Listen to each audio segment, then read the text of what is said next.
Hi everyone, Helen Blunden here at Activate Learn on Twitter. It is time for another book review, and I've got a delightful book this time round. Not that I didn't have any delightful books this time round, but it is The Bed of Procrustes, Philosophical and Practical Aphorisms by Nassim Nicholas Taleb. Now, if you've seen my previous review of The Skin in the Game by the same author, you'll see how much I really enjoyed this author's writing.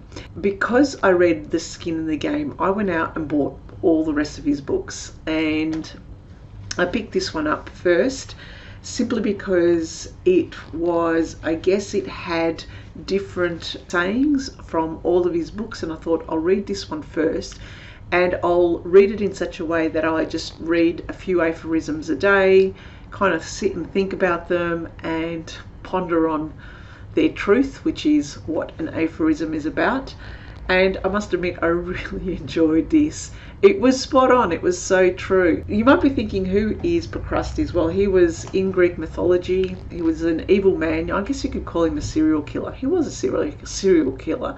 He had a house on the road to Athens, and he would entertain guests in his house, and he would spend a lavish dinner on them, and after dinner he would invite them to spend the night, and he had this special bed. Now, this bed had to be exactly fitting to the height of the person. So if the person was too short, he would stretch them, or if the person was too tall for the bed, he would hack off their legs. Charming, right?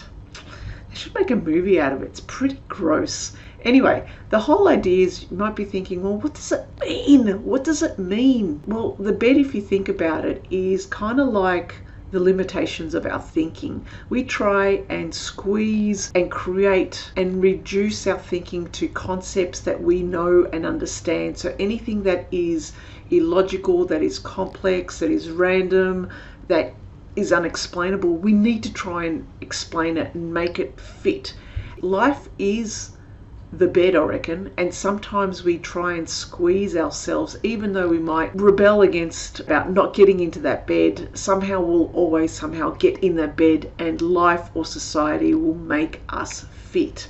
So it's quite fitting on page 42 where Taleb then has this quote which personifies Procrustes, and that quote is, they are born, then put in a box. They go home to live in a box. They study by ticking boxes. They go to what is called work in a box, where they sit in their cubicle box.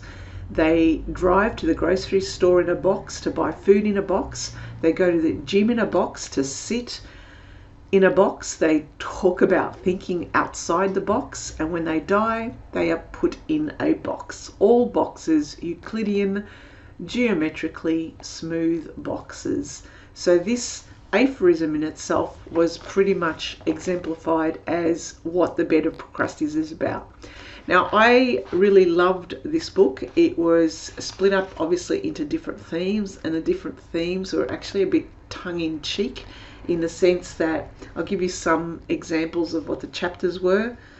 The sacred and the profane, charming and less charming sucker problems, Theseus, or living the paleo life, aesthetics, fooled by randomness, being a philosopher and managing to remain one, the economic life and other very vulgar subjects, the sage, the weak and the magnificent, and on the varieties of love and non-love. So I really like those chapters, a bit tongue-in-cheek, but the aphorisms themselves, you read them and you really can't doubt them. They are truths when you really sit and think about it. For me, as I was reading it, I thought to myself, you know what, I kind of already knew this. I probably didn't vocalize it because I didn't want people to know what I was thinking, really, truly. But you can't doubt it. You can't actually say, you know, it's not wrong. So what are some examples, some other examples? Let me read it out. A hotshot is someone temporarily perceived to be of some importance rather than perceived to be of some temporary importance. A genius is someone with flaws harder to imitate than his qualities. What else? Losers, when commenting on the works of someone patently more impressive, feel obligated to unnecessarily bring down their subject by expressing what he is not. Oh, He's not a genius, but while he's no Leonardo, instead of expressing what he is.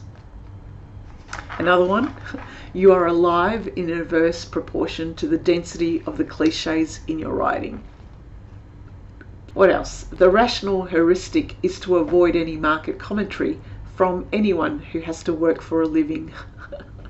So as you can see, really good book, really interesting aphorisms, great to read. I would highly recommend this book. So that's The Better Procrustes by Nassim Nicholas Taleb. Let me know what you think if you have read any of his other books. Thank you for watching. On to the next book. Bye for now.